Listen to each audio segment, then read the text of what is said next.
शाम को तकरीबन 4:30-5 बजे के आसपास हमें खबर मिली कि हमारे एक गांव में 3 आतंकवादी छिपे हुए हैं।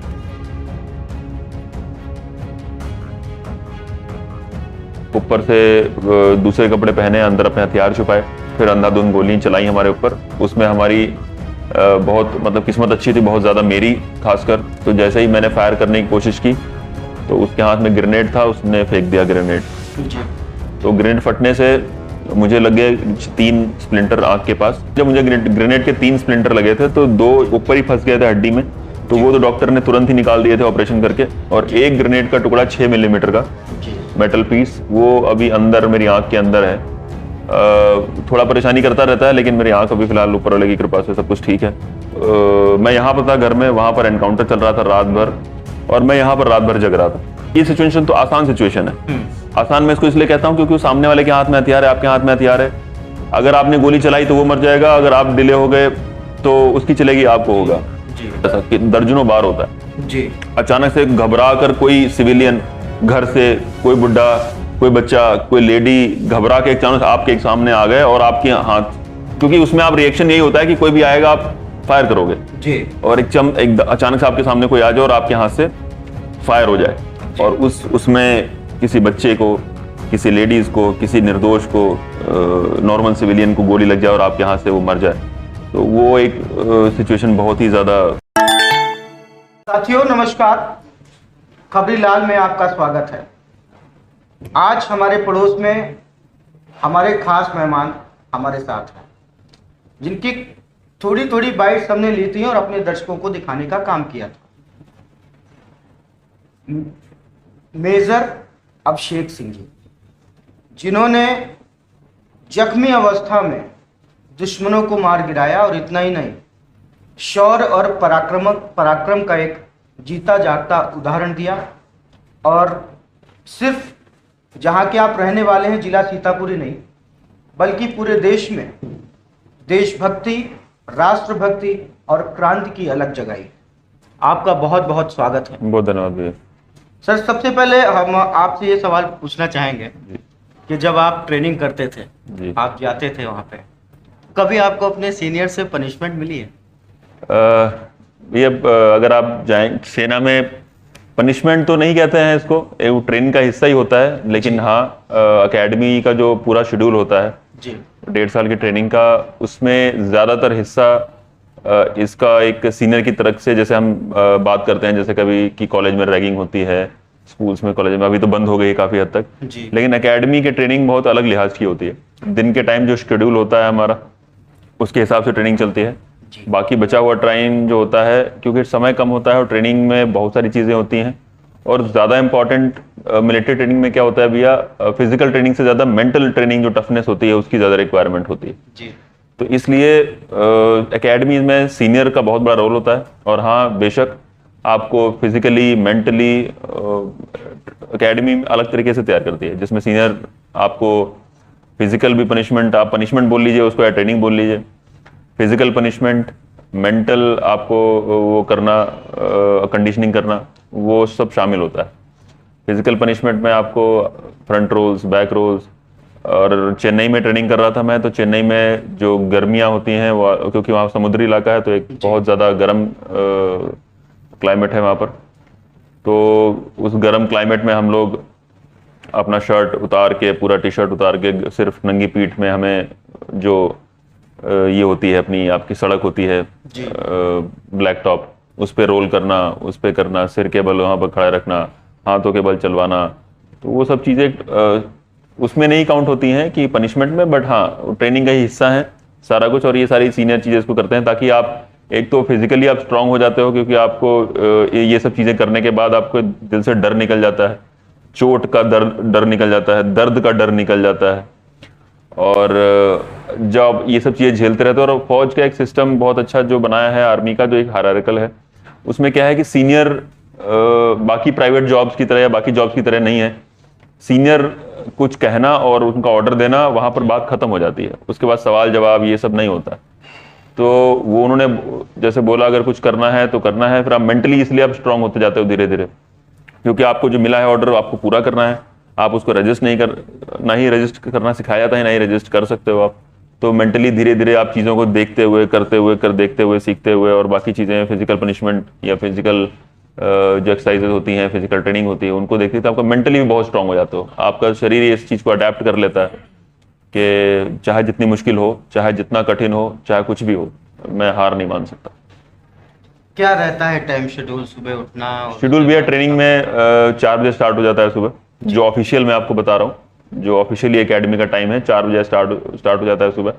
तो 4 बजे उठ के आपको 4:45, 4:45 पे पीटी मतलब होती है मॉर्निंग पहले, जिसमें से रनिंग होती है, बाकी पुशअप्स, रहना, बाकी बहुत सारी एक्सरसाइजेज होती हैं, वो 1.5 घंटे की वो होती है। जी।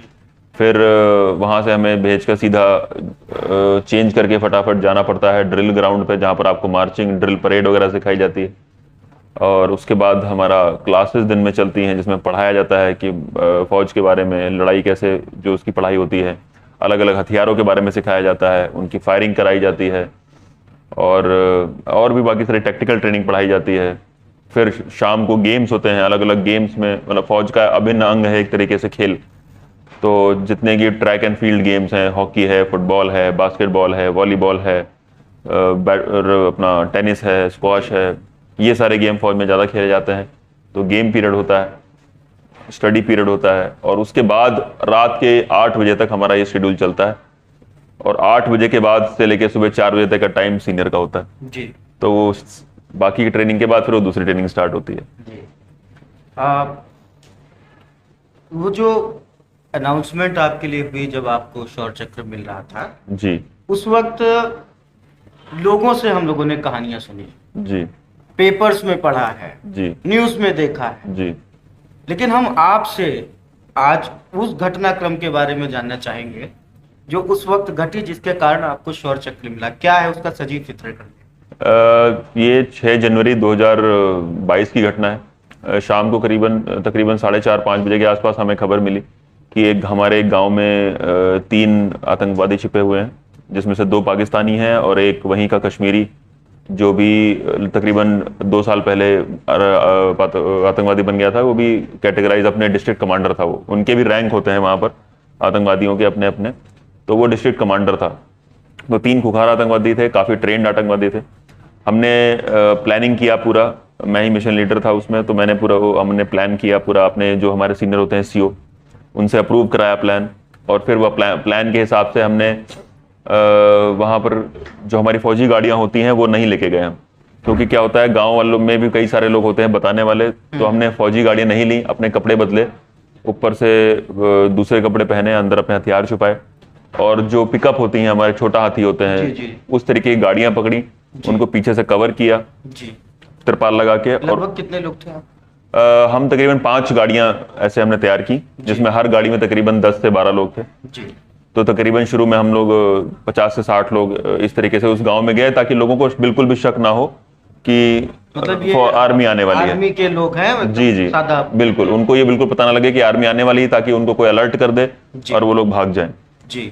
तो रात में तकरीबन हम अपने कैंप से निकले 7, 7:30 बजे, और हमने दूसरा जो रूट नॉर्मल जाता है, जैसे अगर आपको यहाँ से बस अड्डे जाना है तो आप यहाँ से बस अड्डे जाएंगे सीधे, हम बस अड्डे नहीं गए सीधा, हम यहाँ से घूम के पहले चिकमंडी गए, चिकमंडी से घूम के हम उधर गए पहले बाहर की तरफ। ऐसे हमने बड़ा रास्ता, दूर का रास्ता लिया, ताकि बिल्कुल भी मतलब जो अगर वो लोग कोई भी ऐसा आदमी है जो उन्होंने छोड़ा हुआ है कैंप के बाहर, जो देख के बता दे कि गाड़ियाँ निकल रही हैं, कहीं जा रहे हैं, तो हमने दूसरा रास्ता पकड़ा और हम दूसरे रास्ते से फिर हम गांव में घुसे, गांव के दूसरे सिरे से। और जब तक लोग समझ पाते हैं कि आर्मी आ गई, आर्मी आ गई, तब तक हमने पूरा गांव को घेर लिया था। उसके बाद वो 2-3 घंटे का सर्च स्टार्ट हुआ।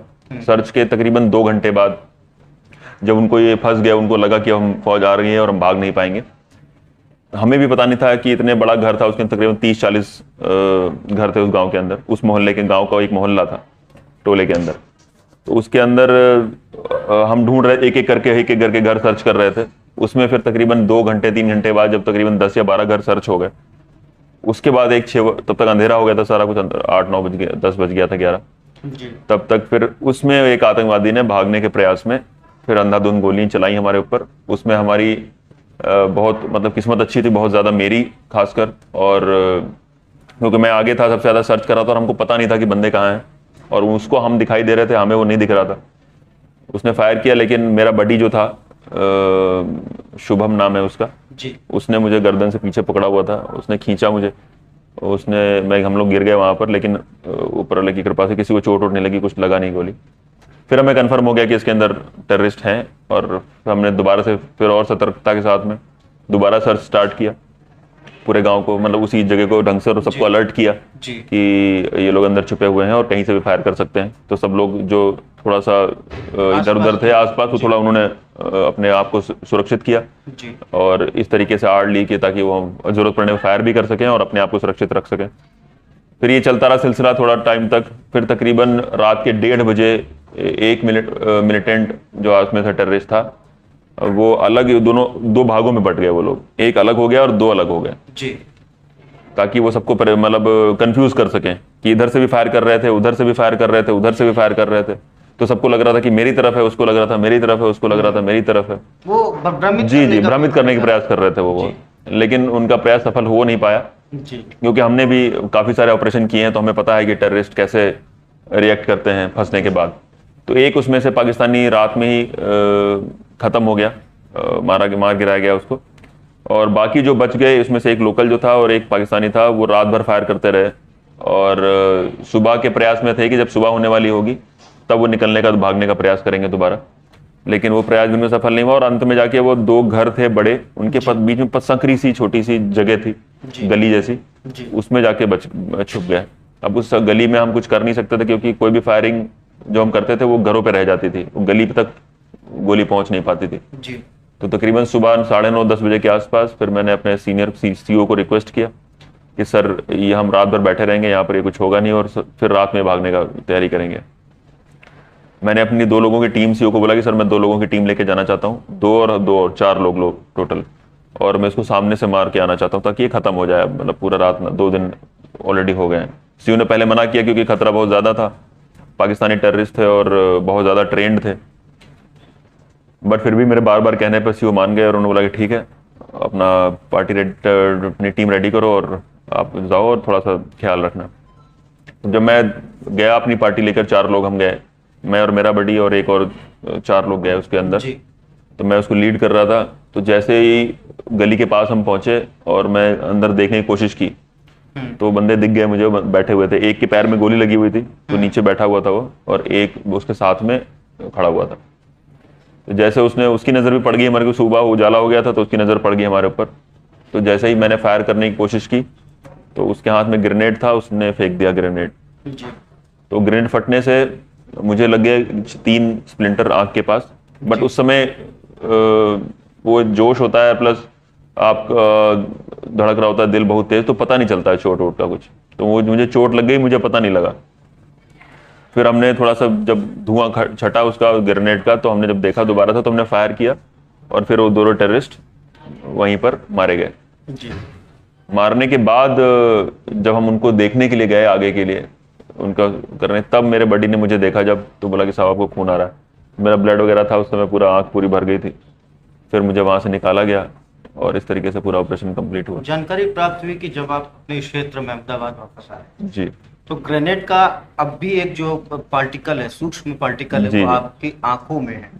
जी भैया, अभी टोटल जब मुझे ग्रेनेड के 3 स्प्लिंटर लगे थे, तो 2 ऊपर ही फंस गए थे हड्डी में, तो वो तो डॉक्टर ने तुरंत ही निकाल दिए थे ऑपरेशन करके। और एक ग्रेनेड का टुकड़ा 6 मिलीमीटर का जी मेटल पीस, वो अभी अंदर मेरी आंख के अंदर है। थोड़ा परेशानी करता रहता है, लेकिन मेरी आंख अभी फिलहाल ऊपर वाले की कृपा से सब कुछ ठीक है। तो वो शायद देखते हैं, अभी तो डॉक्टर कहते हैं कि शायद उसको निकालना मुश्किल ही होगा। तो अभी डर कुछ नहीं confirm लगता, नहीं। मतलब जब आप जाते नहीं, हैं डर और नहीं ऐसे- होता भैया। डर इंसिडेंट, मतलब पहला, हमारे आर्मी में कहावत है कि जब तक पहली गोली फायर नहीं होती है जी तब तक सारा डर रहता है। जब तक it is till the time the first bullet is fired, जी तब तक आपको डर रहता है, क्योंकि तब तक ये डर ये रहता है कि आपको कुछ पता नहीं है कि सिचुएशन क्या है, जी कौन का आदमी कहाँ छुपा हुआ है, कौन आपको देख रहा है, कौन आपको नहीं देख रहा है, और जब वो पहली बुलेट फायर करेगा तो किस तरीके से फायर करेगा। इसीलिए हमेशा जो आर्मी का कभी लोग शहीद होते हैं, नुकसान होता है, वो ये पहला ही जो मिनट होता है, जब तक फायर पता नहीं होता कि आप लोग कहाँ छुपे हुए हैं, उसमें नुकसान होता है। एक बार फायर स्टार्ट हो जाता है भैया, तब डर से ज्यादा जोश होता है, डर से ज्यादा उनको मारने का ये होता है कि देश के दुश्मन है, उनको मारने का, उनको खत्म करने का जज्बा होता है। जी। और ये सिर्फ अपनी बात नहीं मैं कह रहा हूँ, मेरी बटालियन या कोई भी भारतीय सेना में मौजूद हर एक छोटे से छोटा सिपाही, मैंने ये किया क्योंकि मुझे मौका मिला था और मैं मिशन लीडर था, तो मेरी जिम्मेदारी थी कि मैं अपने जवान को आगे ना भेजकर खुद जाऊं, क्योंकि अगर मेरा जवान जाएगा उसको कुछ हो जाए उससे अच्छा तो मुझे लीड करना पड़ता है। जी। तो ये चीज थोड़ी सी रहती है उसकी। बाकी मेरी जगह पर कोई जवान भी होता है, मुझे पूर्ण विश्वास है कि अगर मेरी जगह वो होता तो वो भी ऐसे ही करता, और उसको डर की कोई बात नहीं होती है। थोड़ा बहुत डर होता है, लेकिन फिर फौज हमारा काम ही ऐसा है, हम रोज इसी डर के साथ रहते हैं, इसी डर के साथ जीते हैं। शादी कब करेंगे? भैया अभी एज ऑफ नाउ कोई प्लान नहीं है। अभी तो मेरा 3-4 महीने का टेन्योर वहां पर बाकी है। आई एम एक्सपेक्टिंग कि मेरी पोस्टिंग जुलाई या अगस्त तक आ जाएगी। जी। अच्छी जगह है, मतलब कश्मीर में मेरा टाइम अच्छा निकला है, 2-2.5 साल जी। बहुत ही अच्छे। और अभी देखते हैं पोस्टिंग अगर मेरा ट्रांसफर हो जाएगा वहां से, कहीं नई जगह शिफ्ट होंगे, जी। थोड़ा वहां जाके सेटल डाउन हो जाएंगे, फिर देखते हैं शादी के बारे में बात। ज्वाइनिंग के पहले का संघर्ष, जी। उसकी कहानी जानना चाहेंगे। ज्वाइनिंग के पहले संघर्ष भैया है, संघर्ष तो लाइफ में बिना संघर्ष के तो कुछ मिलता नहीं आदमी को। जी। तो शुरू से पढ़ाई मेरा यहीं से बचपन में पढ़ाई मेरी पहली शुरुआत यहीं डॉन बॉस्को महमूदाबाद से शुरू हुई। जी। 2 साल मैं यहीं डॉन बॉस्को में पढ़ा। फिर मेरे जो दादाजी थे और मेरे चाचा चाची सब लखीमपुर में रहते हैं यहाँ, क्योंकि यहाँ स्कूल की सुविधाएं उतनी ज़्यादा तब थी नहीं, डॉन बॉस्को को छोड़ के कोई और स्कूल नहीं था, तो 1-2 छोटे मोटे स्कूल थे। फिर मुझे दादाजी वहाँ पर लखीमपुर शिफ्ट कर दिया, उन्होंने मुझे वहीं अपने साथ ले गए, और वहाँ पर भी डॉन बॉस्को है जैसा कि आपको पता होगा। वहाँ पर मेरा एडमिशन हो गया दोबारा से, और फिर मेरी 12वीं तक पढ़ाई उसी डॉन बॉस्को में हुई। जी। 12वीं के मतलब मैं 6ठी क्लास में था, जब से मैं 6ठी या 7वीं क्लास में था, तब से मुझे ये था कि मुझे आर्मी ही ज्वाइन करनी है। मेरा बिल्कुल एम क्लियर था। अनूप सर हैं यहाँ पर आते रहते थे, मेरे छोटे भाई बहन को पढ़ाते थे। सर ने मुझे पहली बार इस फील्ड के बारे में बताया कि आर्मी भी ज्वाइन कर सकते हैं, आर्मी ऑफिसर होता है, बहुत इज्जत होती है, बहुत अच्छा काम है, बहुत नाम की बात है। और फिर हमारे जिले के एक बहुत ही अमर योद्धा माननीय कैप्टन मनोज पांडे जी, परमवीर चक्र, वो हमारे जिले के एक तरीके से मान लीजिए शान है। वो उनका एक जो जीवन है, उनकी जो पूरी सेवा रही है भारतीय सेना में, उसका बहुत बड़ा प्रभाव मेरी लाइफ में था। जब भी मैं उनको देखता हूँ वो तरीके से मेरे लिए हमेशा से रोल मॉडल की तरह रहे हैं। हालांकि मेरा दुर्भाग्य है कि मैं उनसे कभी मिल नहीं पाया, मतलब बहुत मैं छोटा ही था। 99 में कारगिल युद्ध के दौरान वो शहीद हुए थे, और फिर परमवीर चक्र उन्हें मरणोपरांत दिया गया था माननीय राष्ट्रपति द्वारा। इंटर पास करने के बाद मेरा थोड़ा सा मैंने कोशिश किया, एनडीए मेरा क्लियर नहीं हो पाया। मैं पढ़ाई में बहुत ज़्यादा अच्छा नहीं था, एवरेज था। एनडीए क्लियर नहीं हो पाया, फिर उसके बाद मेरी एज ओवर हो गई थी। फिर मुझे घर वालों के प्रेशर में आके थोड़ा सा, आपको पता है हमारी फैमिली छोटी फैमिलीज हैं, सभी को थोड़ा सा प्रेशर रहता है कि बच्चा कुछ करेगा नहीं तो आगे फिर जीवन यापन कैसे होगा। तो उनके प्रेशर में आके फिर मैं जयपुर चला गया, बीटेक में एडमिशन हो गया मेरा। परंतु बीटेक में भी जाने के कुछ महीनों बाद ही मुझे यह एहसास हो गया कि ये मेरे लिए नहीं बना है, और ना ही मैं इसके लिए बनाऊं। तो इंजीनियर बन गया तो बहुत खराब बनूंगा, और ये नहीं हो पाएगा। बन गया तो बहुत खराब जी। तो फिर मैंने ये डिसीजन लिया, और मैं सबसे अपने दादाजी के बहुत क्लोज था। मैंने उनको बताया कि दादाजी मैं नहीं कर सकता बीटेक, तो उन्होंने मुझे बहुत सपोर्ट किया। उन्होंने बोला नहीं ठीक है, तुम अगर नहीं करना चाहते हो तो छोड़ दो। मैंने बीटेक छोड़ दिया, दोबारा से एडमिशन लिया वाईडी कॉलेज लखीमपुर खीरी में, बीए में अपनी ग्रेजुएशन कंप्लीट की। और ग्रेजुएशन कंप्लीट करने के बाद फिर मैं ग्रेजुएशन चल रही थी मेरी साथ ही साथ में सीडीएस की पहले साल से तैयारी शुरू कर दी थी जी। क्योंकि मुझे पता था कि सीडीएस के लिए जैसे मैं 3rd ईयर में आऊंगा, मुझे अपीयर कर सकता हूं मैं एग्जाम के लिए। तो 2 साल मैंने तैयारी की सीडीएस की, स्वयं ही खुद ही पढ़ाई वढ़ाई करता, क्योंकि आपको पता है बीए में इतनी कुछ खास पढ़ाई वढ़ाई होती नहीं है। तो थोड़ा बहुत फिजिकल और बाकी पढ़ाई वढ़ाई करता था। और 3rd ईयर जैसे ही मेरा आया, फिर मैं शिफ्ट हो गया लखनऊ। तो लखनऊ में इंजीनियरिंग कॉलेज का न्यू कैंपस है, वहाँ पर एक छोटा सा कमरा होता था। पता नहीं इनमें से किसी ने शायद देखा है कि नहीं देखा है, किसी को पता नहीं था वो कमरा। यहाँ से मैं 50 किलोमीटर की दूरी पे था जी। मैं 7-8 महीने वहाँ पर रहा हूँ, लेकिन वो कमरा किसी को भी नहीं पता था, इनमें किसी ने नहीं देखा वो रूम। मैंने किसी को दिखाया नहीं था रूम। वो कोई भी आता था मिलने तो मैं बाहर ही मिल लेता था उससे, खेड़ी पुलिया पे जाके, मुंशी पुलिया मतलब अपना इंजीनियरिंग कॉलेज चौराहे पे जाके। 8 महीने मैंने वहाँ पर जो पढ़ाई की है वो थोड़ा एक कठिन समय था, क्योंकि प्रेशर था, मुझे ये था कि मैंने बीटेक छोड़ दिया है, कुछ करना है लाइफ।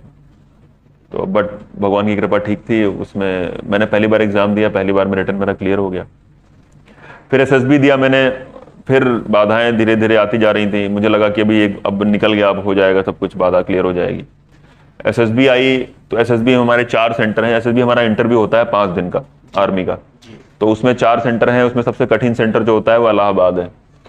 तो मैं इलाहाबाद नहीं जाना चाहता था देने के लिए इंटरव्यू, परंतु मेरा इलाहाबादी सेंटर आ गया। अब फिर इलाहाबाद गया मैं सेंटर इंटरव्यू देने के लिए, वहाँ भी ठीक ठाक रहा सारा कुछ। एसएसबी खत्म हुई, मैं पास हो गया एसएसबी, मैंने सबको बता दिया कि मैं पास हो गया हूँ। फिर मुझे लगा कि सब कुछ ठीक हो जाएगा, अब तो मैं अफसर बन जाऊंगा, चला जाऊंगा। उम्मीद की किरण जी, उम्मीद किरण नहीं, वो तो एक तरीके से समझ लीजिए बिल्कुल फाइनली हो गया था, क्योंकि रिटर्न हो गया था, इंटरव्यू हो गया था, तो मुझे लगा अब तो हो गया सब कुछ। 2 दिन बाद मेडिकल स्टार्ट हुआ, तो मेडिकल में मुझे डॉक्टर ने मेडिकल से आउट कर दिया कि आप आर्मी ज्वाइन नहीं कर सकते, क्योंकि आपके पैर की जो हड्डी है वो टेढ़ी है जी। तो मेरे लिए एक तरीके से इतना बड़ा सपना था बचपन से देखा हुआ, और ये एक ऐसी चीज उन्होंने मुझे बताई थी जिसमें हम कुछ कर नहीं सकते हैं। हाँ। पैर की हड्डी अगर टेढ़ी है तो आप सीधी नहीं कर सकते उसको उस अवस्था में आके। तो मैं बहुत ज्यादा हताश था, पर लेकिन आर्मी में क्या है, वो आपको अपील करने के लिए और रिव्यू होता है एक तरीके से। तो आपको 7 हफ्ते का 6 हफ्ते का टाइम देते हैं, वो 6 हफ्ते के अंदर अंदर आप रिव्यू कर सकते हैं इसको। तो रिव्यू के लिए वो बड़े हॉस्पिटल में भेजते हैं जी। वहां पर जो उस डिपार्टमेंट का सबसे सीनियर मोस्ट डॉक्टर होता है वो एग्जामिन करता है आपको, और वो डिसाइड करता है कि आप आर्मी ज्वाइन कर सकते हैं या नहीं कर सकते हैं। क्योंकि वहां पर जो हमारा इनिशियल मेडिकल होता है वो नॉर्मल जो बेसिक डॉक्टर होते हैं वही चेक करते हैं जी। फिर मुझे वहां से भेज दिया गया लखनऊ जो हमारा मेन हॉस्पिटल है, कमांड हॉस्पिटल। वहां पर ऑर्थो के डिपार्टमेंट हड्डी वाले जो मेन डॉक्टर थे, डिपार्टमेंट के हेड, उन्होंने मुझे देखा और देखते ही बोला, मतलब मुझे लिटाया उस पे स्ट्रेचर पे, देखा उन्होंने, एग्जामिन किया, और 1 मिनट के अंदर ही, मतलब 40 सेकंड मुश्किल से देखा, बोला खड़े हो जाओ, बोला कुछ नहीं है तुम्हें, यू आर फिट। तो उन्होंने तुरंत ही साइन किया। बोले किसने लिखा था ये अनफिट? मैंने कहा सर मुझे याद नहीं डॉक्टर का नाम। बोला बेवकूफ़ है, पता नहीं क्या लिखा है उसमें। उन्होंने फिट किया मुझे तुरंत, और उसके बाद फिर मतलब मैं काफ़ी खुश था, घर वालों को बताया। उसके बाद मैं ट्रेनिंग के लिए गया। भाई क्या ट्रेनिंग में फिर मैं लगा कि चलो अभी एकेडमी पहुंच गए हैं, अब तो ट्रेनिंग हो जाएगी, फिर अफसर बन जाएंगे। 6 महीने का ट्रेनिंग मेरे हुआ था। मैं ऊपर से, हमारी ट्रेनिंग चल रही थी जिसमें आपने देखा होगा रस्सी चढ़ते हैं ऊपर, वो रस्सी से ऊपर से नीचे मैं गिर गया, मेरे दोनों पैर फ्रैक्चर हो गए ट्रेनिंग के टाइम में। उस फ्रैक्चर के साथ फिर मुझे घर छुट्टी भेज दिया गया जी। फिर मैं घर पे रहा तकरीबन 1 महीना, पैर मेरा ठीक हुआ, फ्रैक्चर ठीक हुआ, फिर मैं वापस ट्रेनिंग करने के लिए गया, कंटिन्यू की मैंने। फिर वो 1.5 साल की ट्रेनिंग कंप्लीट करके फिर मैं फाइनली सितंबर 2014 में, 13 सितंबर 2014 को फिर हमारी पासआउट परेड हुई, जिसमें फाइनली मैं लेफ्टिनेंट के पद पर पहली तैनाती मिली। शौर्य चक्र प्राप्त किया, पीएम मोदी जी से वार्तालाप की, जी, राजनाथ सिंह जी से मिले, जी जी, सुबह से लोग आ रहे होंगे, कल भी आए होंगे, जी। माला पहनाए होंगे, धूमधाम से स्वागत हुआ। ये जो एक उपलब्धि है, जी। क्या लगता है बैक सपोर्ट किन लोगों का आपको मिला इस उपलब्धि के लिए? ये बहुत Credit सपोर्ट किसे भैया, देना चाहिए? सपोर्ट बहुत ज़्यादा है। हर व्यक्ति जो मेरे आसपास हो, चाहे मेरा फैमिली हो, चाहे मेरे दोस्त हो, कुछ खास दोस्त हैं मेरे जीवन में, मैं बहुत ज़्यादा शुक्रगुजार हूँ भगवान का कि उन्होंने 2-3 कुछ ऐसे दोस्त मुझे दिए हैं जो मेरे लिए मेरे सगे भाई से कम नहीं है। जी। उन्होंने बहुत सपोर्ट किया। और शुरुआती दौर में अगर मैं आपको बोलूँ, शुरुआती किया बचपन से ही, जो सबसे बड़ा मेरे जीवन में जिनका योगदान रहा है मुझे आज इस जगह पर पहुँचाने में, वो मेरे स्वर्गीय दादाजी श्री मुन्ना सिंह जी का रहा है। वो आज हमारे बीच नहीं है। और दादा दादी मेरे दोनों, जिन्होंने मुझे पढ़ाया अपनी सारी चीज़ें, क्योंकि यहाँ मेरे मम्मी पापा तो यहाँ रहते थे, तो मेरी पूरी पढ़ाई और बाकी चीज़ें जो कुछ भी थी जिम्मेदारी वाली, मैं भी यहाँ से गया था, 3 साल का था तो बच्चा ही था। मेरी चाचियाँ सारी, चाचा मेरे सभी, चारों चाचा चारों चाचियाँ, उन्होंने बहुत ध्यान रखा मेरा, बहुत ख्याल रखा।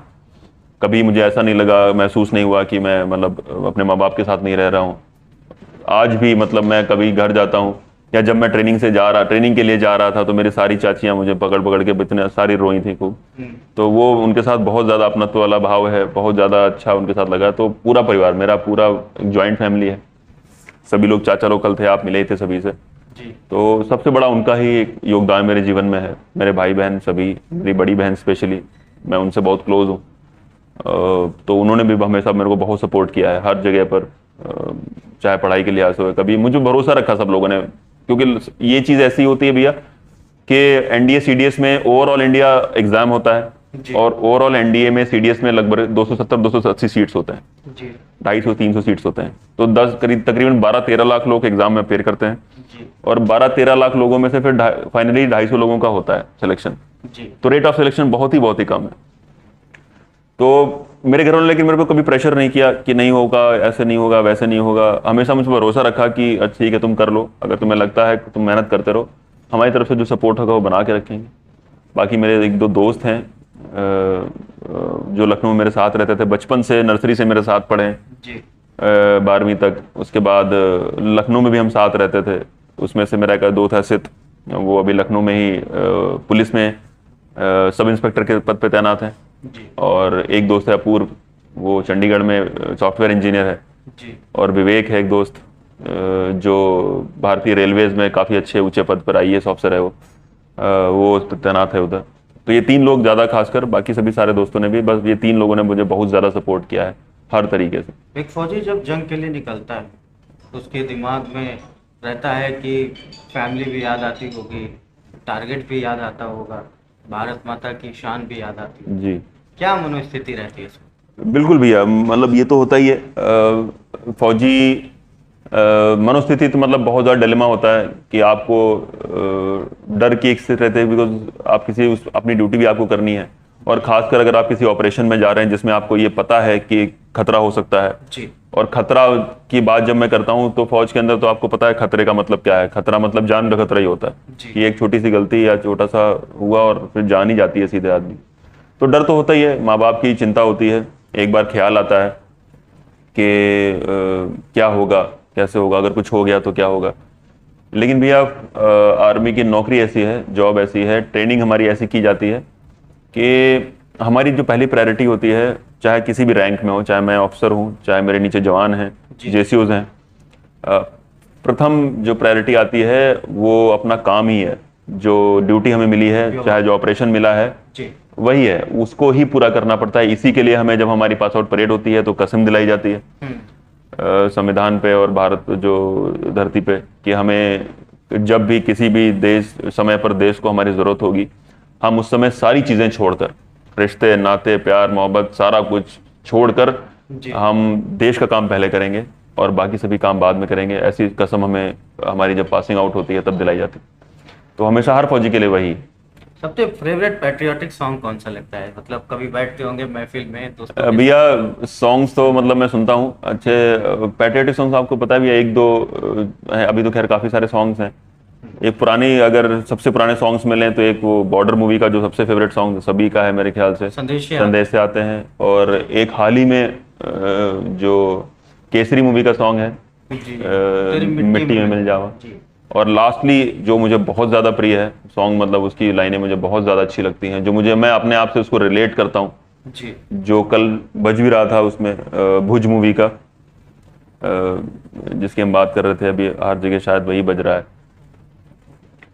ओए ए देश मेरे करके वो जाना। देश मेरे परेशान पे सुन। जी जी, वो मेरा एक तरीके से फेवरेट सॉन्ग की सॉन्ग्स की लाइनें काफ़ी अच्छी लगती हैं मुझे। ये 2-3 अच्छे कुछ सॉन्ग्स हैं। घर पे आने के बाद जहाँ पे आप कार्यरत हैं जी वहाँ के लोगों की याद आती है, वहाँ की तस्वीर? बिल्कुल बिल्कुल भैया, बिल्कुल। मतलब हम ये मुझे कई बार बोला भी जाता है घर पे, मेरे साथ 2 बार ऐसा हुआ है कि जब मैं छुट्टी पे हूँ यहाँ पर, तब वहाँ पर एनकाउंटर हुए हैं 2, मेरी बटालियन ने, मेरी टीम ने किए हैं। जी तो हम डिस्कनेक्ट नहीं होता, ऐसा नहीं होता है कि मैं छुट्टी पे रहूँगा तो कोई फ़ोन नहीं ले सकता, सारा कुछ हमारा काम चलता रहता है। जी हर दिन मुझे वहाँ से रिपोर्ट आती रहती है, मेरे जो वहाँ पर जवान हैं, जेसीओ हैं, कि आज ये किया, आज ये किया, सारा कुछ। मैं कंपनी कमांडर हूँ तो मुझे रिपोर्ट्स मिलती रहती हैं। और 2 बार जैसे मैंने बताया कि आपको, मैं यहाँ पर था घर में, वहाँ पर एनकाउंटर चल रहा था रात भर, और मैं यहाँ पर रात भर जग रहा था। मैं फ़ोन पे ही था क्योंकि फ़ोन पे मेरा, क्या होगा दिमाग में? हाँ, उसमें ये लगा रहता है कि मैं, वो मुझे मेरा फ़ोन करके बार मैसेज करता रहता था कि साहब अभी ठीक है, अभी ये चल रहा है, अभी ये चल रहा है, जी अभी एक मर गया, अभी ये दूसरा मर गया, सुबह के टाइम ऐसे हो गया।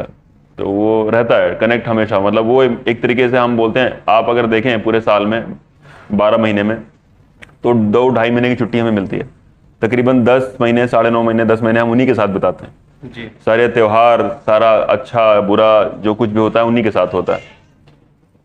तो एक तरीके से वो मेरी फर्स्ट फैमिली बन गई है। जी तो जैसे मैंने आपको बताया कि पहली प्रायोरिटी हमारी, पहला जो प्राथमिकता होती है वो फौजी होती है, फौज के लोग होते हैं। जी। मेरे जवान हैं, मेरे से जूनियर हैं, बहुत रैंक में, सिपाही हैं, नायक हैं, लांस नायक हैं। लेकिन हमारा रिश्ता भैया आर्मी के अंदर ऑफिसर और जवान का रिश्ता नॉर्मल किसी सर्विस की तरह नहीं होता है।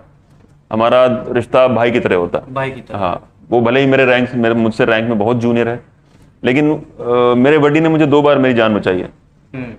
और उसको पता है कि मैं थोड़ा कभी कभी जोश में वो कर देता हूँ, तो वो हमेशा मतलब वो तो खैर उसकी शादी वादी हो चुकी है, अच्छा मतलब तकरीबन 38-40 साल उसकी उम्र है, एक्सपीरियंस है लाइफ का। तो जब भी मैं आगे चलता हूँ तो मुझे पीछे कॉलर से पकड़ के रखता है वो, बोला साहब आपका भरोसा नहीं रहता, आप कब आगे चलो घुस जाते हो, अब थोड़ा दिमाग से चलो, कुछ हो जाएगा, ये ऐसे नहीं करना है, वैसे नहीं करना है। उसको फिक्र मतलब रहती है हमेशा, ये गड़बड़ कर देता है साहब, हमेशा आगे घुस जाता है। तो वो है एक तरीके से भाई है मेरे। जिस दिन से मतलब उसको पता चला है कि मेरा आया है, और कल से मुझे फ़ोन कर रहा था, जब मुझे राष्ट्रपति जी ने सम्मानित किया उस दिन भी मतलब फ़ोन करके, वीडियो कॉल करके, सुबह से लेकर शाम तक। जो लोग रिटायर हो गए जी। मेरी बटालियन से, जेसीयू साहब थे जो सूबेदार वगैरह, वो जब मैं नया नया कमीशन हुआ था आर्मी में, तो जो वो लोग मेरी उस बटालियन में थे, आज की डेट में वो रिटायर हो चुके हैं। जी। लेकिन रिटायर होने के बाद भी उनका वहाँ से घरों से फ़ोन आया सभी का, बोला साहब बड़ा बहुत अच्छा लगा हमें आपको देखकर, और उन्हीं की वजह है, बिकॉज वो इतने सालों से उन्होंने मुझे जो कुछ भी, आप जो कुछ भी सीखते हो आर्मी के अंदर भैया क्या होता है, आप यही लोग जो पहले से आर्मी के अंदर हैं, काफ़ी सीनियर हैं, रैंक हैं, एक्सपीरियंस है, जी। वही सिखाते हैं आपको। उन्हीं की वजह से आपको जो भी अचीव कर पाते हो वही करते हो। तो मैं हमेशा से उनको बोलता हूँ कि साहब मैं आज जो कुछ भी हूँ वो इसलिए ही हूँ क्योंकि आप लोगों ने मुझे अच्छा सिखाया है, चीज़ें कैसे होती हैं, कैसे काम करना है, काम को सीखना कैसे है, करना कैसे है। तो मैं अपने जेसीओस को, जवानों को ही बोलता हूँ कि सर यार आप लोगों ने मुझे इतना अच्छा सिखाया है, उसकी वजह से मैं आज इतना अच्छा कर पा रहा हूँ। अगर एक सिचुएशन है कि 5 फीट की दूरी पे फौजी है, मतलब आप हैं जी और 5 फीट की दूरी पे दुश्मन है, जी उसके हाथ में भी गोली जी बंदूक है, जी आपके भी हाथ में बंदूक, जी दोनों की उंगली ट्रिगर पे, जी जिसकी पहले चल गई जी वो किंग, बिल्कुल वो खुशकिस्मत। बिल्कुल। उस वक्त क्या मनोस्थिति रहती है? कुछ सोचने की मनोस्थिति नहीं होती भैया उसमें, तो आप सोचने का आपके पास समय नहीं होता, क्योंकि अगर आप सोचने का आप अगर कोशिश करेंगे तो आप जमीन पर पड़े होंगे अगले एक सेकंड के अंदर। सोचने का समय नहीं होता है, और इसलिए मैं आपको बता रहा हूँ ये मनोस्थितियां ना आए उसके लिए ट्रेनिंग कराई जाती है हमारी। कोशिश की जाती है ऐसा कि ऐसी सिचुएशंस क्रिएट की जाएं वर्चुअली जिसमें आपको फील हो कि आप जल्द से जल्द डिसीजन ले सकें और जल्द से जल्द काम कर सकें। अब जो सिचुएशन आपने बताई है उसमें सबसे बड़ी कठिन सिचुएशन ये सिचुएशन तो आसान सिचुएशन है। आसान मैं इसको इसलिए कहता हूं क्योंकि सामने वाले के हाथ में हथियार है, आपके हाथ में हथियार है। अगर आपने गोली चलाई तो वो मर जाएगा, अगर आप डिले हो गए तो उसकी चलेगी, आपको होगा। जी। सबसे कठिन स्थिति जब होती है आपके सामने अचानक से कोई आदमी आ जाए, मतलब आप बैठे हो, उंगली रख के आप सोच रहे हो दुश्मन है अंदर, अचानक से, और कई बार होता है ऐसा कि दर्जनों बार होता है, जी। अचानक से घबरा कर कोई सिविलियन घर से, कोई बुढ़ा, कोई बच्चा, कोई लेडी घबरा के अचानक आपके एक सामने आ गए और आपके हाथ, क्योंकि उसमें आप रिएक्शन यही होता है कि कोई भी आएगा आप फायर करोगे जी। और एक अचानक से आपके सामने कोई आ जाए और आपके हाथ से फायर हो जाए, और उसमें किसी बच्चे को, किसी लेडीज को, किसी निर्दोष को, नॉर्मल सिविलियन को गोली लग जाए और आपके हाथ से वो मर जाए, तो वो एक सिचुएशन बहुत ही ज़्यादा मतलब ख़राब होती है। वो इस सिचुएशन से बहुत ज़्यादा वो ख़राब है। मतलब मैं तो बोल रहा हूँ कि गोली खुद को खानी इट इज़ फिर भी बेटर है, लेकिन अगर आपके हाथ से कोई निर्दोष आदमी, कोई बेगुनाह आदमी अगर आपके हाथ से, स्पेशली बच्चा है या कोई औरत है, वो बहुत ज़्यादा ख़राब है। तो हम इसको करने के लिए ट्रेनिंग करते हैं मेंटली, और ऑफिसर्स का बेसिकली आर्मी में भी यही काम होता है कि हमारा जो ट्रेनिंग होती है, सिलेक्शन होता है, वो इसी प्रोसेस पे होता है कि आप कम से कम टाइम में डिसीजन ले सकते हैं या नहीं ले सकते हैं। ये एक बेसिक क्राइटेरिया होता है सिलेक्शन के टाइम का। Favourite movie? मूवी भी ऐसे मतलब बहुत ज़्यादा फेवरेट, मैं बहुत ज़्यादा मूवीज़ में नहीं देखता हूँ, बाकी सीरीज़ वगैरह देखता हूँ। जैसे मैं फैमिली मैन सीरीज़ एक आई थी पीछे मनोज वाजपेयी की, जी। फैमिली मैन सीरीज़ मुझे काफ़ी पसंद है। पंचायत एक आया था सीरीज, जी पंचायत, वो एक सीरीज़ है, वो मुझे काफ़ी पसंद है। जी। बाकी ज़्यादा मूवीज़ में मतलब नहीं देखता हूँ। आपके जिस क्षेत्र में आप रह रहे हैं जी उसके आसपास कई ऐसे लोग हैं जो आपको देखेंगे जी। इंटरव्यू में, और वो तैयारी कर रहे हैं, जी वो फौज में जाना चाहते हैं, जी जी वो भी देश के लिए कुछ करना चाहते हैं। जी। क्या टिप्स रहेंगी आपके द्वारा उनके लिए, और क्या मोटिवेशन के लिए आप क्या कहेंगे? भैया बहुत अच्छा मुझे लगता है जब मैं देखता हूँ लोगों को कि आज कुछ पिछले कुछ सालों में लोगों का कहने का जब मेरा मतलब है तो मैं अपने क्षेत्र के लोगों की बात कर रहा हूँ कि अपने क्षेत्र में लोगों का फौज के प्रति रुझान बढ़ा है। जी क्योंकि मैं इसलिए इसको एक्सपीरियंस से कह रहा हूँ कि बहुत आज से 10-11 साल पहले जब मैंने आर्मी की तैयारी शुरू की थी तो लोगों को इसके बारे में कुछ पता ही नहीं था।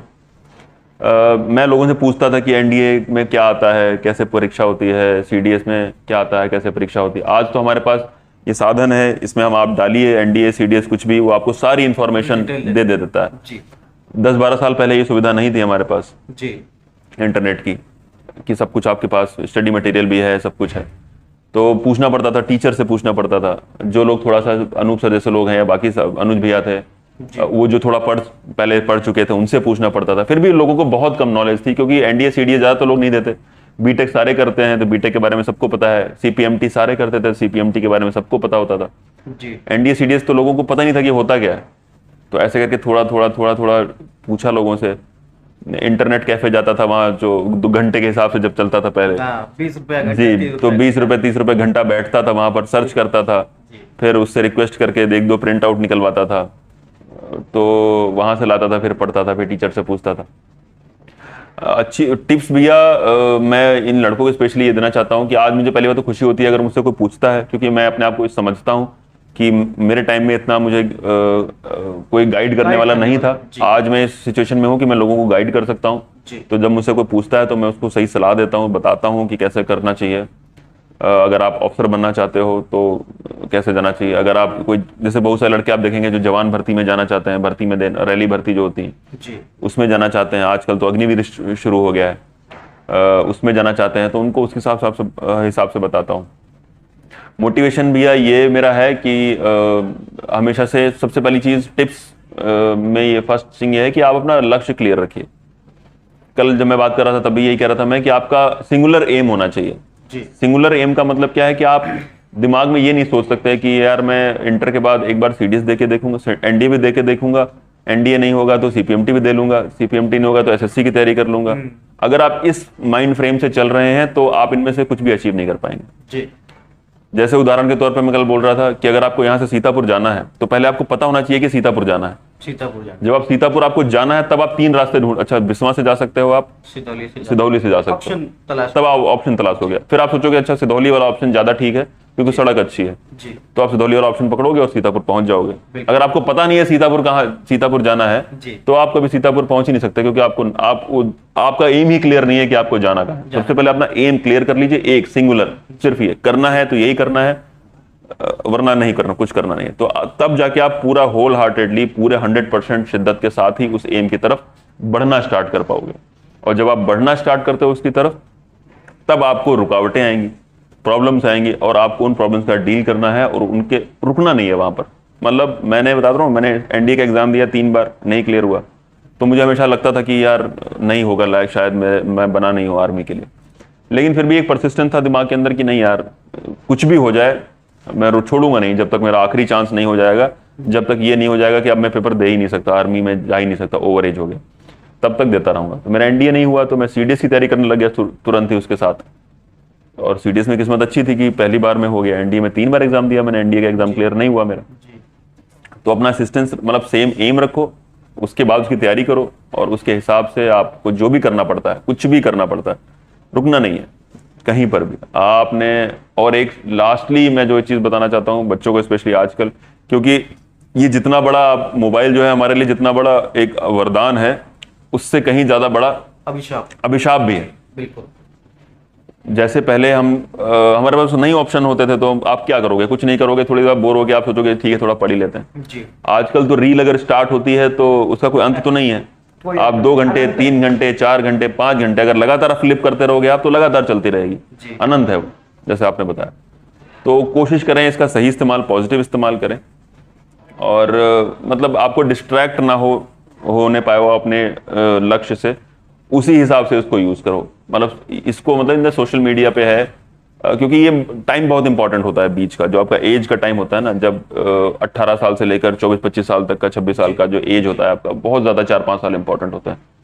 मोबाइल तो आप, जब आज मैं हूँ आर्मी में ऑफिसर हूँ, तो मोबाइल में आज भी मैं रील देख सकता हूँ, मुझे कोई प्रॉब्लम नहीं है। जी लेकिन जो बच्चा पढ़ाई वाला है, जिसको एम करना है, फोकस ज़्यादा पढ़ाई में होना चाहिए, वो अपना टाइम इस पे ज़्यादा वेस्ट कर रहा है, वो एक थोड़ा चिंता का थोड़ा विषय रहता है। बिल्कुल लोग डिस्ट्रैक्ट होते हैं, और आपको पता है कैसा कैसा मटेरियल आजकल परोसा जा रहा है जी बिल्कुल सोशल मीडिया पे, जी तो डिस्ट्रैक्शन का बहुत बड़ा कारण है वो।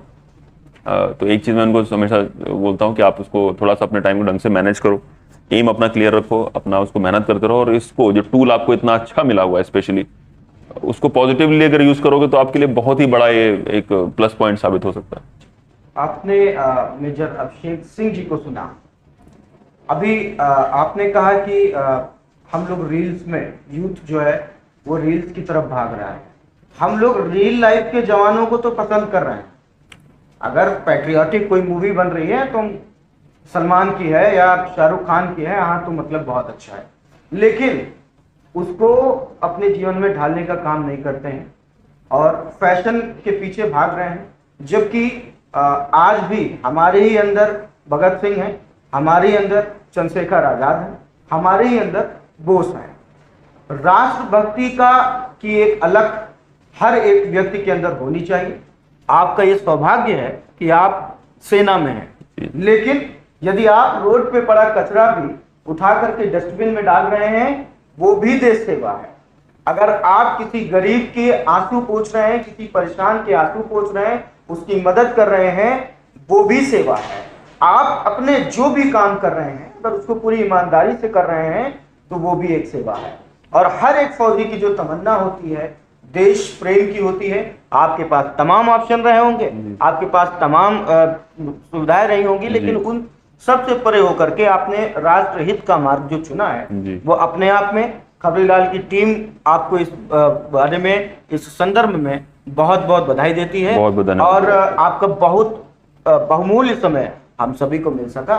4 पंक्तियां मैं फौजियों के सम्मान में बोलता हूं, जो उनकी ख्वाहिश होती है और जो एक आम व्यक्ति ऐसे सपने देखता नहीं है कि मैं भारतवर्ष का हरदम अमित सम्मान करता हूं, यहाँ की चांदनी मिट्टी कहीं गुणगान करता हूं, मुझे चिंता नहीं है स्वर्ग जाकर मोक्ष पाने की, तिरंगा हो कफन मेरा यही अरमान रखता हूं।